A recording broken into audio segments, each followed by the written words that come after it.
ඒක වෙන්නේ පුතේ මේ අපි හුරු කරලා තියෙන මේක.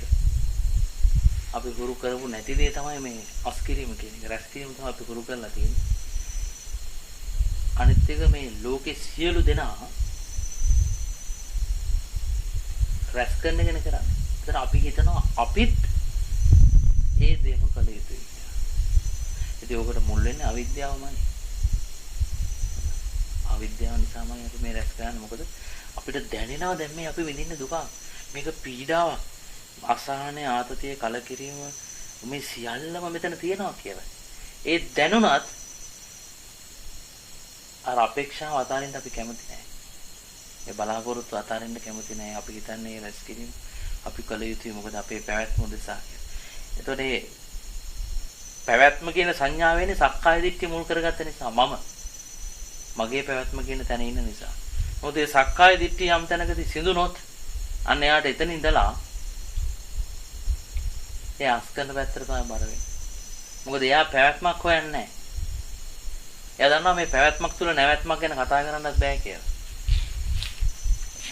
ඒක නිසා අන්න එයා නැවතීම හොයාගෙන යන පියවරක් පාසා යාට මේ ලෝකේ අතාරින්න තියෙන සියලු දේ අතාරින්න සූදානම්. එයා සියලු දේ අතාරින්නේ බොහොම කැමැත්තෙන්. මොකද එයා නැවැත්ම ගැන දන්න නිසා. නැවැත්මක් තියෙනවා කියලා දන්න නිසා. එතන සක්කාය දිට්ඨිය සිඳිච්ච නිසා. ඒතර සක්කාය දිට්ඨිය නොසිඳින තාක්කල් කොච්චර උනත් අපේ හිත බර වෙන්නේ අර පැත්තටමයි. මොකද එතන ශ්‍රද්ධාව පිහිටලා නැහැ. බුදුරජාණන් වහන්සේ කියපු දේ පිළිගන්නේ නැහැ. බුදුරජාණන් වහන්සේ කියන්නේ මොකද? චතුර මේ ලෝකේ දුකයි. නමුත් අපි ලෝකේ දුකයි කියලා පිළිගන්නේ නැහැ. අපි පිළිගන්න සූදානම් නැහැ. ඇයි එතන ශ්‍රද්ධාව පිහිටලා නැති නිසා. අපිට හිතෙන දේ අපි කරන්නේ. අවිද්‍යාවමයි. සසර හොරුවමයි. මේක තමයි බුදුරජාණන් වහන්සේ කියන්නේ නියත ගතියක් තියෙන සෝවාන් වෙච්ච තැන ඉඳලා තියෙනවා. එයා මේ ලෝකේ නිදහස් වෙන කෙනා. මෙහා කෙනෙකුට ඒ නියත ගතියක් නැහැ. වෙලාවක යන ශ්‍රද්ධාව මත වෙනවා. ඒකම යට සසර හොරුව මත වෙනවා. ශ්‍රද්ධාව එතකොට යට යනවා. ওই දෙක කියන්නේ එක වෙලාවකට එකක් එක වෙලාවකට තව එකක්. ඒ විදිහට යනවා.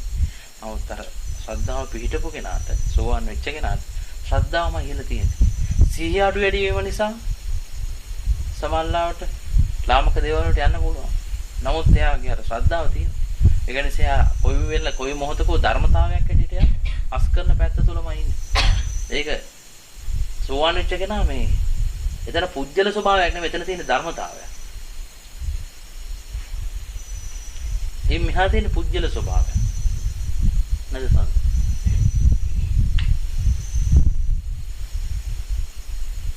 ඒක ධර්මතාවයක් ඇටියට ඒක ක්‍රියාත්මක වෙන්නේ. ඒක නිවැරදි කරනවා මොකද කොහොමද එයා සසරේ බුදුරජාණන් වහන්සේ කියනවා 7 වෙනි ආත්ම භාවය කරා යන්නේ නැහැ කියලා. ඒ කියන්නේ 8 වෙනි භවයක් කරා යන්නේ 7 වෙනි ආත්ම භාවය විදිහට 7 වෙලා පින්නම් පානවා ඒක සිද්ධ වෙන්නේ නැහැ.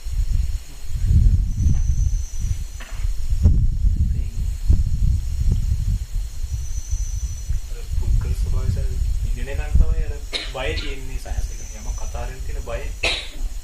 යමක් නැති වෙයි කියලා තියෙන බය. නැති වෙන්නේ යමක් නැහැ කියලා දැනගත්තට පස්සේ සාර්ථක.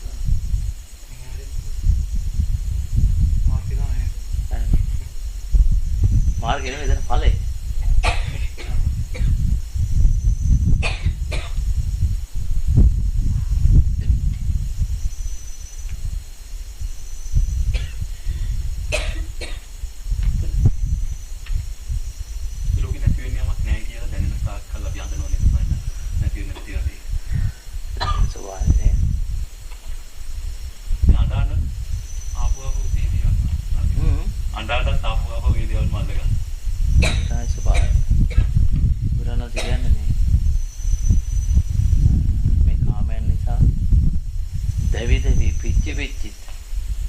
ඒත් මේ කාමයන් එපා වෙන්නේ නැතු මේ කාමයන්ම සොයමින් ඒ විදිහට මහන්සි වෙනවා කියන මේ ලෝකය.